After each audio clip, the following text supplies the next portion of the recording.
guys, welcome to this week's video. February is officially over, so now I get to do my little reading wrap up once again, and we're going to talk about all the books I read in February, my thoughts, feelings on them, and what I rated them. Let's get into it. First book I read in February was Babel by R.F. Kuang. I wanted to get more into her writing. I have Babel, so I was like, let me give this a read. So, got this checked off. I'm definitely going to read more of her books after this. We're basically following Robin. He is basically being set up and raised to go to Oxford, basically trained in many languages, Latin, Greek, and Chinese. So he's taught that growing up and raised to go to Oxford, where he can go for linguistics and translation and become a translator, I guess. It's pretty interesting. Basically, this is Babel, and he's going to Babel, and he has been taught his whole life all these languages for him to go to Babel. It was pretty good. It was definitely slower, I would say, and could be confusing at times, but it was so interesting, the history we learned about the languages and what he was learning. Yeah, it was just so interesting, and seeing the different meanings between different languages and how they're interpreted and perceived, and how different people may translate them in different ways. So interesting, and just the whole world building within it was so interesting. I loved the magic system within it. It was so intriguing and literally so unique. I was so invested, and the friendships made were just wonderful. There was definitely a found family kind of feeling to it, and you really empathize with these characters and learn so much about them over the years that they are together, and about just Robin's life in general. And it's so interesting, and then the conclusion to it was just so good. And I feel like that was the perfect way to end the story and close it off. And R.F. Kuang's writing is so beautiful. I love it. I definitely want to read more. I want to read Yellowface. I want to read Catabasis. Just all of her writing, since I've read The Poppy War last year, and that's what really got me into her writing. So yeah, overall rated this 4 stars, just pretty average. It was good, kept me entertained, but I didn't get a 5-star feeling. That's okay though. Really loved it. And yeah, I love R.F. Kuang. Her writing is just so beautiful and amazing. Next book I read was Oathbound by Tracy Deonn. This is continuing the Legendborn series, and we're following Bree once again. And we're getting different point of views as well within this, which I thought was kind of fun, because if I'm not mistaken, I think we've only gotten Bree's point of view this entire time. I could be wrong. Don't take my word for it. It's been a while since I've read the other 2 books, and I kind of forgot what happened. So when I first went into this one, I had no clue. I was like, wait, what even happened in the last book? I had to look up a summary, but once I started reading and getting into it, it kind of all started clicking in my head, and I understood everything that was happening. It just took me a little bit, but I ended up getting into it, which was good. Yeah, we're just following Bree and the Legendborn, basically, and I think we're following Bree. Who else? Nick? No, wait, did we get Nick's point of view? I don't remember. We got a few of her friends' point of views. I don't remember specifically whose point of view we got. It's just a continuation of what happened at the end of Bloodmarked. I can't really explain it too much because I don't want to spoil the ending, because it is a pretty big spoiler, and if I explain this, it will be spoiled. So yeah, it took me a little bit to get into, just because I couldn't quite remember what took place at the end of Bloodmarked. But once everything started clicking in my head and I started understanding everything, it definitely picked up, and I was so invested. And just this one specific part, once we reached that part, I was like, hell yeah, I'm in it. I'm fully invested. This is so good. There was this one character that I really, really wanted to see more of, which I was kind of not disappointed. Like, it makes sense as to why we didn't really get him too much, but I missed him. I needed him. Like, what? So that was like one of my only issues, but it wasn't really an issue. Like, it makes sense and it's fine. But the ending was so good, and there was a massive cliffhanger, so I'm really excited to read the next book and see what happens within that, and how how everything is gonna kind of come together. I'm very excited to get more into the series once she continues it, but this book was definitely my favorite out of the series so far, and I really enjoyed it. Overall, I rated it a 4.5 stars. I feel like every book is just getting better and better as we go, so that's my thoughts. And look how beautiful the cover is. I love, love, love the cover. Brie is just like, she's a badass. It's so cool. I love it. The next book I read was Tuesdays with Morrie by Mitch Albom. It's like a literary nonfiction, but it's kind of giving a literary fiction vibe, and we're literally following Mitch and seeing his professor, his old professor Morrie, who has ALS. So we're seeing him visit Morrie every Tuesday and like learning these life lessons with him, because Morrie's literally just explaining and giving him advice and telling him about his life, and we're seeing that and learning with it, and it's just so heartbreaking and such a beautiful story. I loved it so much. It will stick with me for the rest of my life. I will definitely go back to it and read it again for sure. Like, it's so good. I want to definitely now read more of Mitch's writing, because this is just amazing, and it really shows the struggles of ALS and how heartbreaking it is. And you feel the love within this story. It's so beautiful. I rated it 5 stars. I loved it. I definitely want to reread sometime again.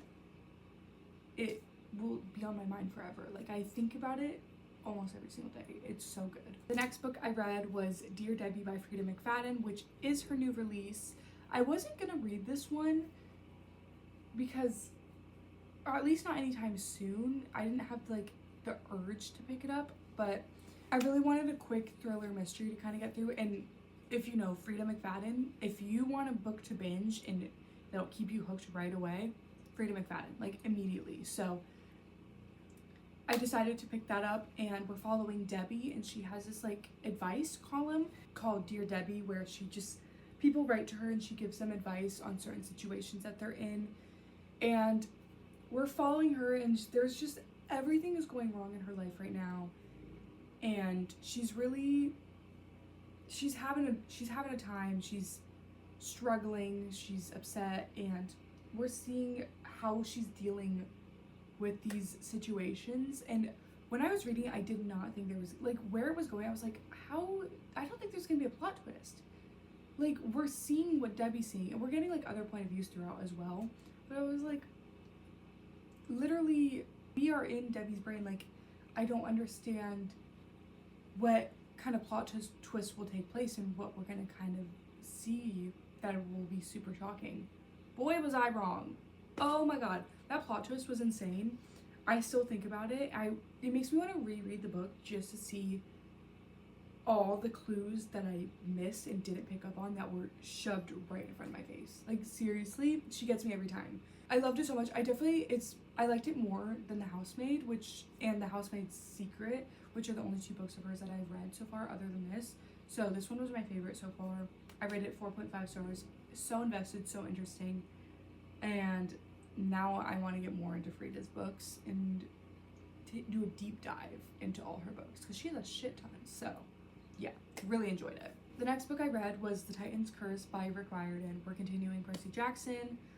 I really wanted to binge read the rest of the series this month because I wanted to move on to other series, and so definitely wanted to focus on this a little bit more. Again, we're following Percy. This one, I definitely was more like, in the beginning was slower, and I feel like there wasn't as much, there wasn't not action, but it would move on from the action pretty quickly. So I wasn't really getting super invested, and I kind of just was like, I needed more from it in the beginning, but then the ending was really good and really what made up for that. And there was so much crazy things happening. The final battle scene was just so interesting to see, and I really enjoyed it, and I was so stressed, I was so nervous, so I really liked that.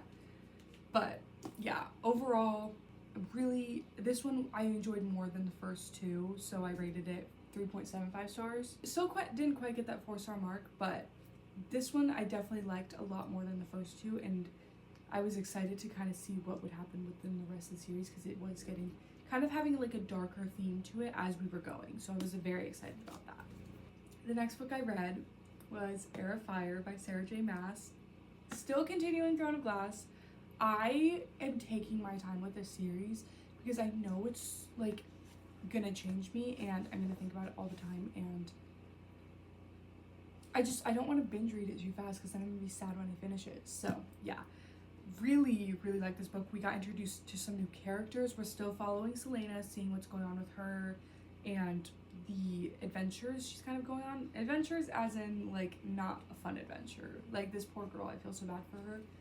We got more of her like lore and background, which I really enjoyed because I felt that I knew a lot about her, but there were still some things hidden within her past that we learned within this book. So really enjoyed that, and I really liked the new characters we got introduced to. I have a new favorite character from this book specifically.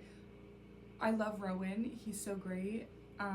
We got Manon's point of view. She is really interesting. I'm excited to see kind of where her story takes place as we continue. But I really like her so far. And then I still love Kayol. Everyone hates him, but I don't understand why. Like, what did he do? So I'm like really nervous for the rest of the series because I really like him. Like, I don't understand why people don't like him. I don't know. We'll find out. Dorian, he ate so hard in this book. I love him even more after this book. So a lot of the characters, it's like cemented for me how much I love them, and I'm excited to get more into that. And then we got, we just got more background, I guess, within this, which was really interesting, and we got to learn more of her history. So I really liked this book. It made me super excited to get into Queen of Shadows, so I'm gonna read that soon. Overall, I rated this a 4.75. I have been loving this series so far.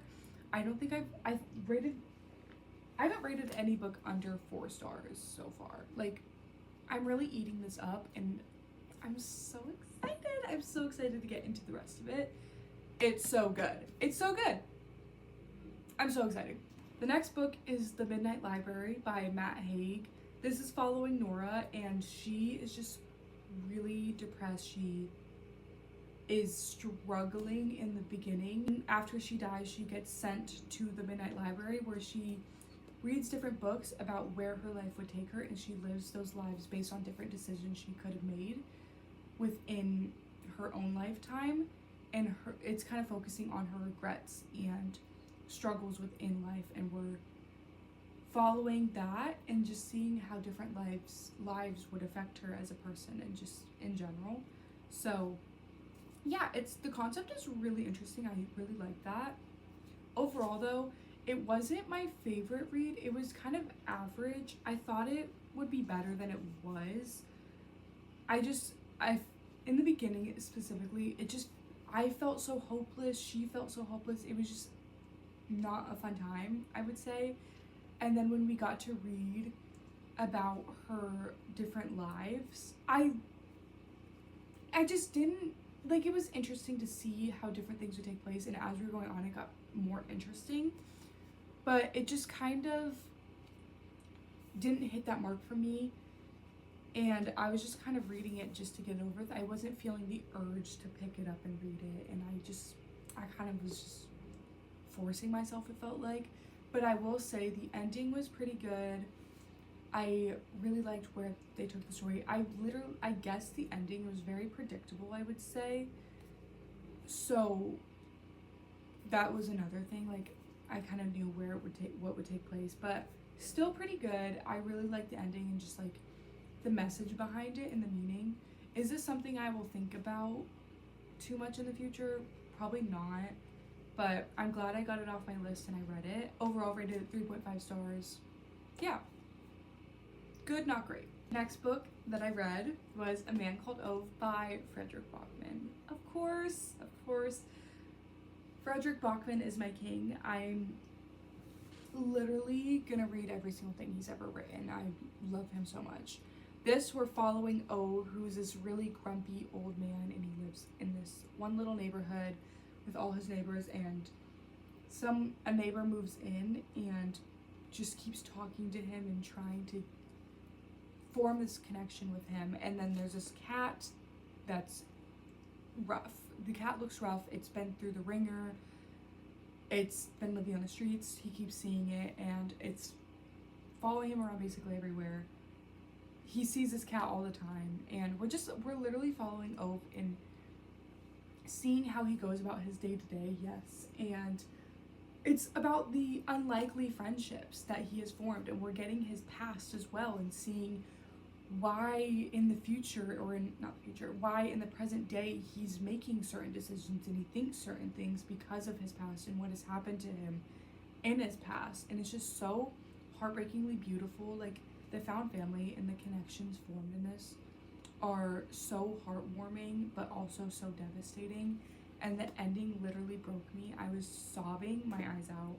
It was so good. I think about this and I get emotional. This is just like Beartown. Like, I can't talk about Beartown without getting emotional. I can't talk about this without getting emotional. The ending was so perfect and beautiful and such a lovely close to the story, and I need to read more Fredrik Backman. Rated this 5 stars. Every single Fredrik Backman book I have read has been 5 stars.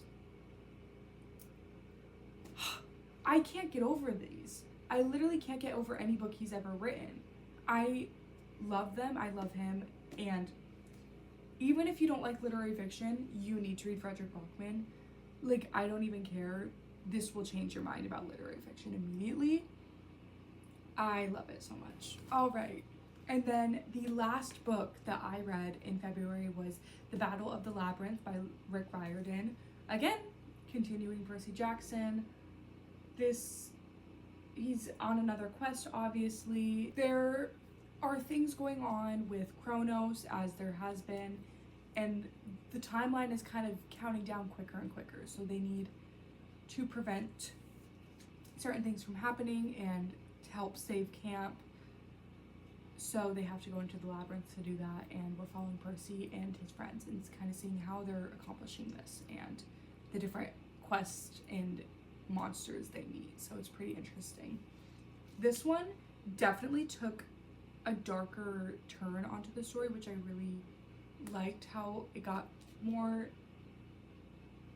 deeper, I would say. And I really liked the different battles that they had, and it was definitely more stressful, and I felt like I was thinking to myself, like, how are they going to get out of this situation? What are they going to do? And it just kept me on the edge of my seat, and I definitely felt the urge to pick it up. I was more interested in this one. This is definitely one of my favorites in the series, and I really love the covers of all these books. They're so pretty. I love them. Overall, rated it 4 stars. First 4-star in the series.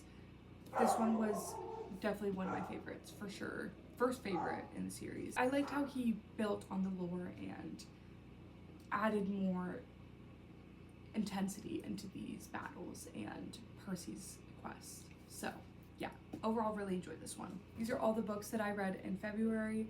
I read 9, and I'm pretty happy with this. I got a lot of books off of my TBR, which I'm very excited about because I've been really trying to grind out my physical TBR and go through them.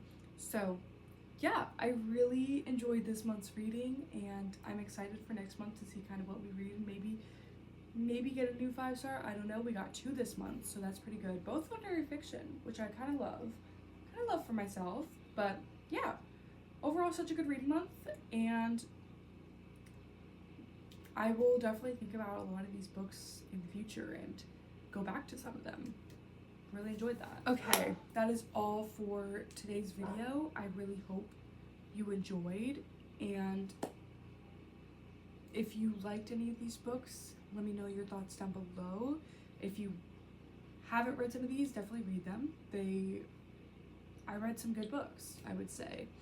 And if you have any recommendations, of course, comment them down below. All of my bookish links are down below, so you can definitely go check those out for sure. I have a lot of book links down there. That is all though, and I will see you in the next one whenever that is.